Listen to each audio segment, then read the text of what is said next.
Manacled, Chapter 2. Hermione, she heard someone breathe. Looking up sharply from her manacles, she saw a head poking through the dividing curtain. She squinted and stared. It was Hannah Abbott. A low gasp of horror escaped Hermione's lips. Hannah only had one eye. Her right eye was staring at Hermione, but her left eye was gone. There was a black, gaping hole in her head, as though it had been plucked out. Hannah's hand immediately darted up and covered the left side of her face.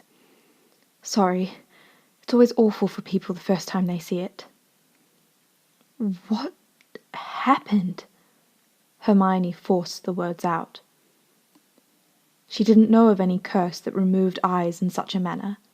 There were plenty of blinding hexes, but none with such grotesque results. Umbridge. She popped it out with the tip of her wand when I tried to escape. She made the healers keep it like this, for effect. Hannah turned her head slightly away to conceal her face further. She got into trouble for it, though. Hannah lowered her face so that she was gazing at the floor. Her voice sounded as if she was somehow dead. She normally cuts off fingers now, if you're disrespectful, if you try to get away, if you look at her wrong. Parvati and Angelina, they hardly have any fingers left. Hannah looked hard at Hermione with her remaining eye. Let your Gryffindor die, Hermione. Don't try to be brave. Don't try to be clever. Just keep your head down. People have been trying to get out for months. Anyone who gets caught gets maimed. Anyone who gets out, it took too many tries before we realized. The manacles we've all got. Hannah raised her own copper-encased wrist. They've got a trace on them. If you get past the wards, they send the High Reeve and hang the corpse in the Great Hall so that we all have to watch it decay. Hermione felt as though she'd been struck violently in the chest. Her fingers spasmed against the fabric of the blanket covering her. She could barely breathe. Who? Ginny. She was the first body they brought back. We all thought maybe you had gotten out, because you disappeared. We didn't realize they'd just put you somewhere else. Hannah's voice trailed off, and she stared at Hermione. You don't even know why they brought you out, do you? Hermione shook her head. The guards talk a lot. After the war, we all expected the Dark Lord would start enslaving the Muggles. But it turns out his ranks were more exhausted than we realized. Apparently being immortal makes him patient. He decided that repopulating the ranks of pureblood wizards would be first on his agenda. He personally paired off all the purebloods, made them all get married with orders to start reproducing. Hannah's face was twisted with disdain as she recited this information. Hermione's eyebrows furrowed with surprise. A repopulation effort. The war had dragged on with high casualties given the size of the wizarding population, but Hermione hadn't thought Voldemort would notice, much less care. Arranged marriages weren't exactly uncommon among purebloods, but having them mandated seemed extreme. She wondered how his followers had felt. There were barely any babies. Pureblood fertility rates have been dropping for years. There were a few pregnancies that set everyone abuzz. Most ended up squib and got terminated before the end. Or miscarried. Well, Hannah's voice grew bitter. Apparently, facing the extinction of the European wizarding world has opened the Dark Lord's mind somewhat in regard to blood purity. Magic is might, you know. He's decided to start a breeding program with all these half-blood and muggle-born prisoners he happens to have on hand. Just us girls, since it's a fate worse than death to have a muggle-born male touch a pure-blood female. We're all to be made to produce babies until our uteruses give out. Hannah looked as sick as Hermione was beginning to feel. So, that's why they finally let you out, said Hannah, gesturing helplessly. They're using school and medical records to decide which of us are eligible. That healer you were speaking to, she's the head of the whole thing. Apparently she specializes in magical genetics. We're her lab rats. They're checking everyone's fertility. Hannah was crying now. Hermione stared at her, feeling faint with shock. It couldn't be true. It was all just too horribly dystopian. Some nightmare she was dreaming up inside her cell. "We have to get out," Hermione said, in as steady a voice as she could manage. Hannah shook her head. "We can't. Didn't you hear me earlier? Unless you can chop off your hands, you'll never be able to leave with those manacles. They don't even keep the trace here. Angelina lost her pointer finger to find that out. The Dark Lord keeps it personally. That's why whenever anyone gets away, it's always the High Reeve who goes after them." Hannah looked quietly around, tilting her head to get a better view of the floor beyond the privacy curtains. Hermione followed Hannah's gaze. There was nothing there. Who is the High Reeve?" Hermione asked. She didn't remember that title. Hannah looked up. "I don't know. None of us have ever seen him without his mask. Everyone talks about him. He's the Dark Lord's right hand. Voldemort doesn't go out much, so the High Reeve appears instead. They held public executions a few weeks ago. More than 20 people. He killed every single one with the killing curse. He didn't take breaks. He just went straight down the line. No one has seen even the Dark Lord cast that many in a row." "That shouldn't be possible," Hermione said, shaking her head doubtfully. Hannah leaned forward and lowered her voice. "I know, but I've seen the bodies after he catches the runners. He always catches them. McGonagall, Moody, Neville, Dean, Seamus, Professor Sprout, Madame Pomfrey, Flitwick, Oliver Wood. Those are just the ones you know. There have been more. Loads more. The Order members were the ones who tried hardest to get away. They all came back corpses. It's always the killing curse." Hannah hesitated and stared intently at Hermione. "Don't do something stupid, Hermione. I'm not telling you all this so you'll try to escape. I'm trying to warn you. It's hell. You need to be prepared for that because if you aren't, you're going to walk out there and get maimed and it won't even mean anything." Hannah seemed about to say something else, but footsteps sounded beyond the curtains. An expression of terror rippled across her face, and the dividing curtain fell as she retreated. The curtain on the other side of Hermione snapped open, and the healer from earlier reappeared, looking harried.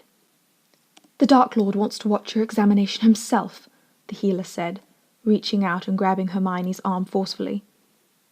Hermione tried instinctively to get away. She jerked her arm out of the healer's grip and dropped off the other side of the bed in order to create distance. "Oh, you stupid little witch!" the healer sighed and gestured to someone standing out of Hermione's vision. "Stun her and bring her." 2 guards appeared from behind the curtain and shot 2 successive stunners at Hermione. The first she dodged, but the second nicked her shoulder. She dropped like a stone. When she reawoke, she was strapped down on a table in a dark hall. Her arms and legs were restrained, still twitching from torture. More straps went over her forehead and chin, holding her head in place. There was a small wizard standing on one side of her. Voldemort himself was standing on the other. The small wizard was speaking in a thin, trembling voice, gesturing up at a projection of Hermione's brain. It's unlike anything I've ever seen before. Normally, magical memory loss occurs quite generally across the brain when it is self-generated. A person can't even tell you their name, but this is targeted, like obliviation spells, a dissociative fugue, or in this case, many of them, almost like self-obliviation. Her magic has hidden specific memories inside what I can only describe as an almost calcification of magical layers. It probably could never have happened without the specific circumstances of her imprisonment. This took time.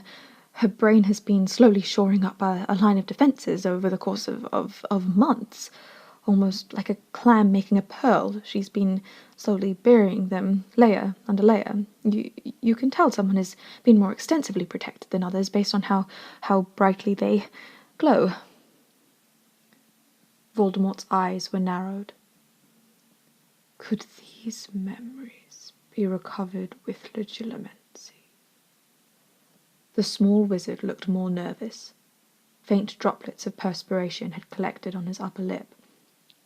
It's unlikely. This is like an individual occlumency wall of exceptional strength around each specific memory. It's possible if the legilimens is sufficiently powerful. I like to think I am, Voldemort said, looking down into Hermione's eyes. She squeezed them shut instantly, but it was too late. She thought she might have known occlumency before. With her magic mostly stolen away, she had no ability to create a wall around her mind. Voldemort shot in like an arrow, burying himself deeply among her memories and then sifting slowly through them. It was as though her mind were being crushed under his. Her childhood, Hogwarts. He wasn't concerned with her locked memories of her parents. After 5th year, when everything grew hazy, his interest sharpened. He examined her memories of healing, all those bodies, all those injuries, so many people. The closer he got to the end of the war, the more memories were locked. He tried driving into them. He tried stabbing his way through the magic with sheer force. None of them would give way to his violent, insistent attacks. It was breaking her. The force was mind-numbingly painful, and somehow the pain continued to increase until it felt impossible that she wasn't dying from it. Hermione was writhing as she sought to get away, to escape the invasion. Screaming surrounded her, and just kept going on, and on, and on. Finally, Voldemort withdrew from her mind. Furious. She slowly became aware that the screams had been hers. By then, they had been reduced to tiny mewling wails of pain past shredded vocal cords. Guttural sobs that kept choking out as her chest kept spasming from pain, and she struggled to breathe. I do not like secrets kept from me. With Potter dead, there should be nothing left to conceal. What are you hiding? Voldemort hissed. His bony fingers seized her face and turned it so that she met his eyes. I don't know, she said. Her voice was rasping and broken, and she weakly tried to pull her jaw free from his hold. Call Severus and the Warden. She shall be punished for this, Voldemort said. He viciously probed Hermione's mind until she lay limp and barely conscious on the table. Umbridge arrived first, looking appropriately terrified. My lord, she said, dropping to the ground and crawling towards him. Crucio! Voldemort cast the curse, his fury evident in his tone. Umbridge screamed. She screamed and writhed on the ground. Hermione almost felt sorry for her. After several minutes, he finally stopped. Did you think, Warden, that following the letter, but not the spirit of my commands, would spare you? Umbridge only whimpered. I knew of your dislike for the mudblood, but I had hoped your obedience to me would be sufficient motivation for you to restrain yourself. Perhaps you need a permanent reminder. My lord, what is that punishment you're so fond of doling out among your charges? Knuckles, isn't it? Tell me, Warden, how many fingers will you have left if I take a knuckle for each month you spent trying to drive the mudblood insane. Umbridge's voice rose in a shriek. She was still shaking and spasming on the ground. Perhaps I should be lenient, Voldemort said, walking slowly toward her as she snivelled and grovelled at his feet. Your work has been mostly good. Instead of 16, I'll halve it. 8 knuckles, as a reminder I said I wanted Potter's mudblood left fully intact. Please! Umbridge was pushing herself up off the ground, sobbing. Severus Snape swept into the room. What's wrong? Unable to endure consequences of your own devising? Voldemort sneered and waved a hand as he turned away from Umbridge. Take her away. Drop her back at her prison when you're done. 2 Death Eaters came forward and dragged Umbridge from the room as she begged and wailed apologies. Severus, my faithful servant, Voldemort said, turning toward the potion master. I find myself with a puzzle on my hands. My lord, Snape said, folding his hands respectfully in front of him and lowering his eyes. You remember the mudblood, I presume? Voldemort moved back towards Hermione, staring down at her and running a skeletal finger along his lipless mouth. Of course, she was an insufferable student to teach. Snape walked over to survey Hermione, who was still strapped down on the table. Indeed, and a good friend of Harry Potter, the boy who died, Voldemort said, caressing his wand lightly. She was also a member of the Order, as I'm sure you recall from your many years as my spy. When Potter died, she was captured, and I ordered her imprisoned but left intact in case I ever had need of her. Unfortunately, the warden at Hogwarts saw fit to dole out her punishment for past offences. She imprisoned the mudblood all this time in a cell under sensory deprivation. Snape's eyes widened slightly. Voldemort rested a hand on Snape's shoulder.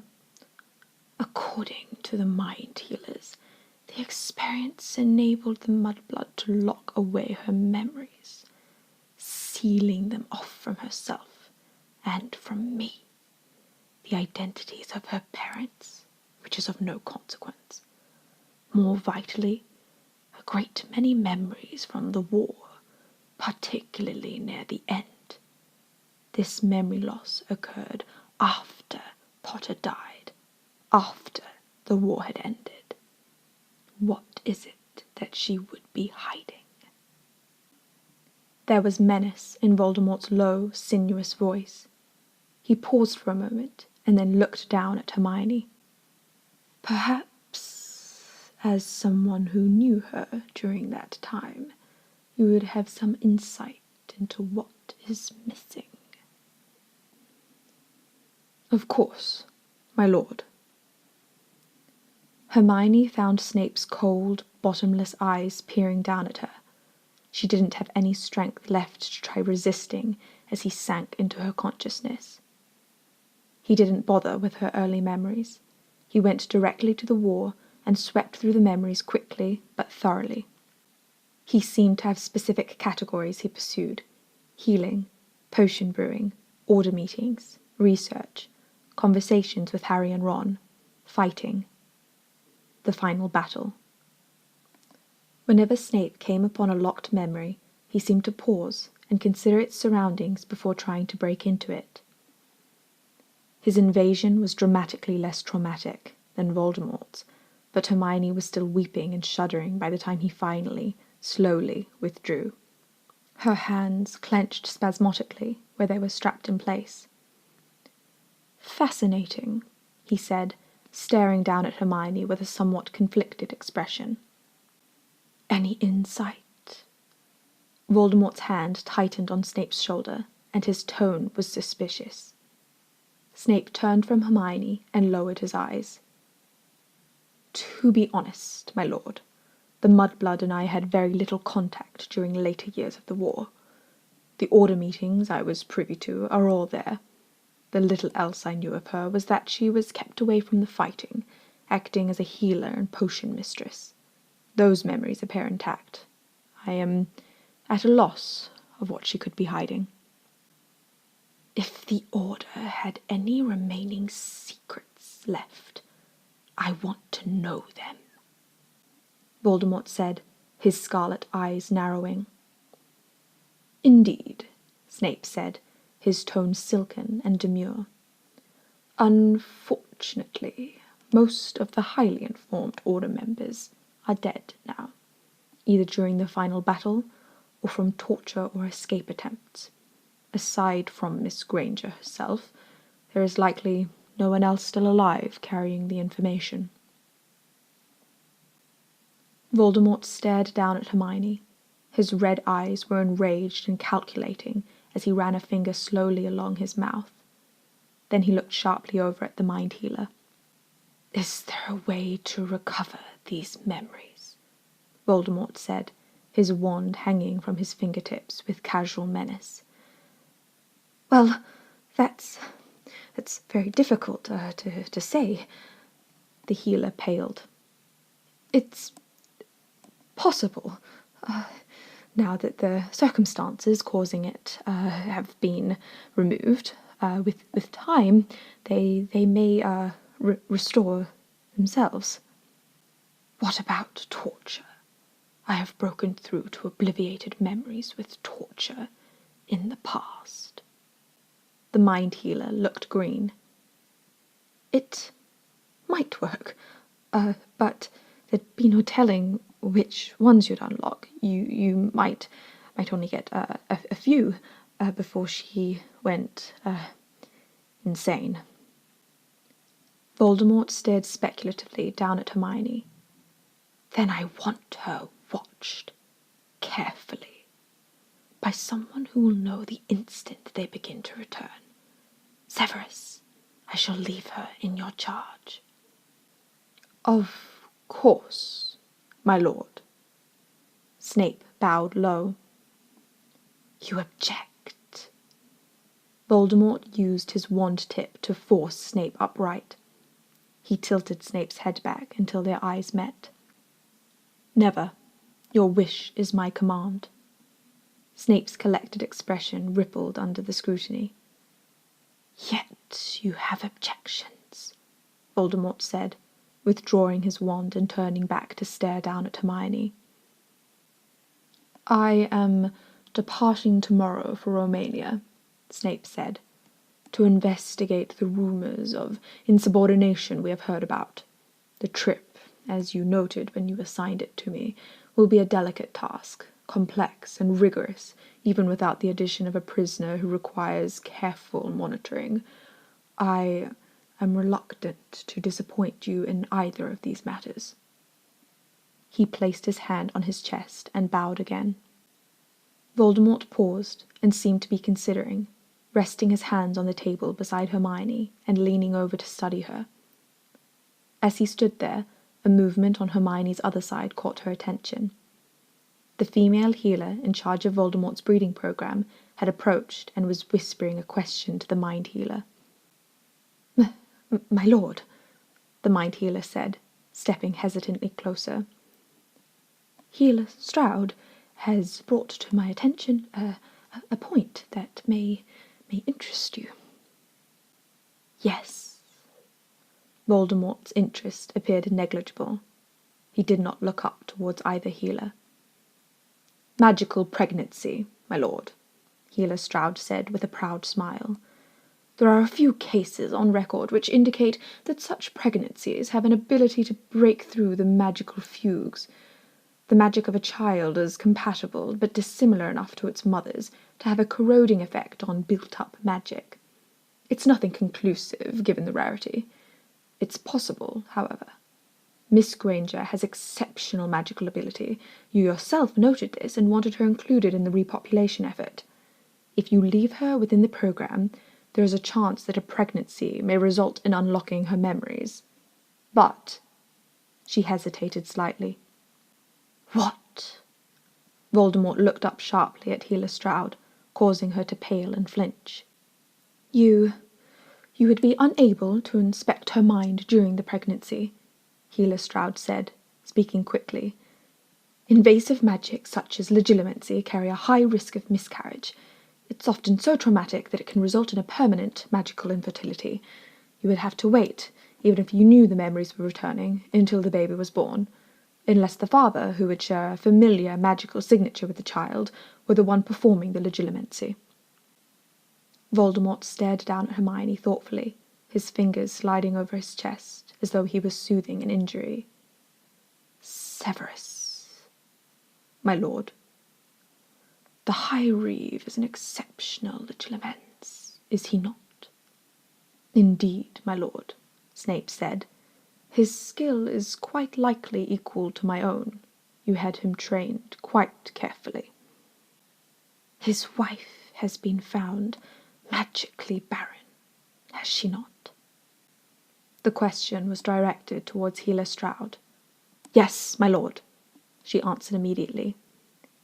"Then send the mudblood to the High Reeve. Let him breed and monitor her." Stroud nodded eagerly. "I can have her there in 2 weeks. I want to ensure her condition and have her trained." 2 weeks? Until she is found pregnant. I want her brought in every other month so I can examine her mind personally." "Yes, my lord." "Take her back to Hogwarts, then." Voldemort dismissed them with a wave of his hand. Hermione's body was still spasming slightly as the restraints on her were spelled off. She felt as though she ought to do something, spit, or refuse, or beg. Anything but just lie there while Voldemort casually delegated her off for breeding. Her body refused to cooperate. She couldn't do anything as careless hands dragged her up off the table and levitated her down a hallway.